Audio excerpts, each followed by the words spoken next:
Small head, narrow shoulders, dark skin, I said. Like you, Eungyo? Yeah, like me, I said. And then it hit me. I looked down at my feet and sensed something odd about the way they were outlined, against the pine cones and white oak leaves splayed over soft soil. My shadow, spread out thin, very thin, stretched out from the little toe of my right foot all the way into the thickets.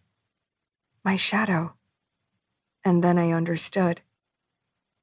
Don't go following shadows, Mujae said, and I narrowed my eyes to bring him into focus, thinking he looked oddly hazy. Youbi, I realized, slender as spider silk. I stood there unmoving, feeling my eyelids grow heavy with the weight of water. Droplets formed on the tips of my 10 drooping fingers. The rain tasted salty on my lips. I stood for a while, despondent. Shall we head back? Mujae said, turning to leave. I followed him, the tall grass snapping and crackling as I pushed my way through it. The thickets were so dense that I wondered how I'd managed to come so far in. Now, retracing my steps, the grass and branches are even tougher because they were wet. My trousers and shirt were damp. I rubbed my eyes, wiping away the rainwater that was gathering on my lashes. Are you crying? No, I'm not crying. We walked for quite a while like this, but we still couldn't find our way out of the woods. What should we do? Mujae stopped and turned to me. Seems like we're lost. Should we keep walking? I don't think we have a choice. Then let's keep walking for now. The top layer of the ground, swollen with rain, was so slippery that if you slipped at all, it seemed you'd slip forever. My legs were stinging. I looked down and saw that they were covered with grass cuts. The longest cut was green with sap. Once I was aware of the cuts, my legs stung every time I moved. With my shadow drooping so far behind me, I had a hard time just moving my feet, first the left, and then the right. Seeing that I was having trouble walking, Mujae came over and took a look at the cuts. I'm cold, Mujae. That's because you're standing still. I feel like I could die. What do you mean, you could die? I'm just saying I feel like I could die. Is that just your way of talking? I feel like I could die, that's all.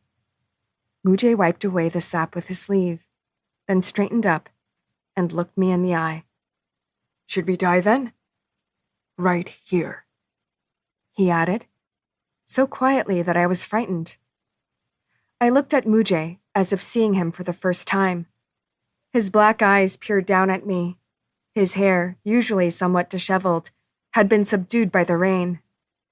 Eungyo, he said, don't say you feel like you're going to die, if you don't really plan on dying. Okay. Let's keep walking then, Mujae said. He walked on ahead, and I followed him. My eyes welled up with tears. Mujae was so heartless. I wanted to let him go on ahead so I could be on my own. But I couldn't do that in these woods, especially when my shadow had risen. So I just kept walking, wiping my eyes. Are you crying? No, I'm not crying. As we were walking, our surroundings grew lighter. Mujae stopped and spread out his hands, palms upward. The rain has stopped.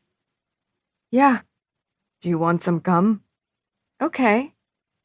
Mujae took out a bent stick of gum from his pocket, tore it in half, and handed me one piece. I removed the dampish double wrapper and poked the green grape gum into my mouth. It was sweet, so sweet that my jaw tingled and my mouth watered. I folded the wrapper neatly and put it in my pocket. I walked on diligently, chewing gum. Each time my wet feet pushed against the ground, a deep chill leached up through my soles. I imagined melting away into such a deep chill, becoming a part of these deep woods. Round mushrooms were growing near sinewy tree roots that poked above the leaf mold. Mujae?